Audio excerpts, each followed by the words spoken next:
কিছু অনুভূতি কি কখনো ফিরে আসে?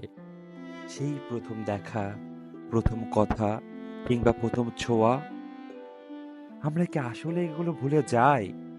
নাকি মনে লুকিয়ে রাখি গভীর কোথাও?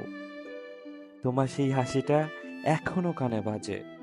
তোমার চোখে সেই মায়া এখনো মনে শিহরণ তোলে। সময় তো চলেই গেল। কিন্তু তুমি কি ঠিক আগের মতোই আছো? আজও মাঝে মাঝে মনে হয়, যদি একবার ফিরে যেতে পারতাম, একবার, যদি সেই মুহূর্তগুলোকে আবার ছুঁতে পারতাম। সম্ভব হয় না, জানি। কিন্তু এই হৃদয়, এটা কি কখনো হারানো অনুভূতিগুলোকে ছেড়ে দিতে পারে? মনে হয় না।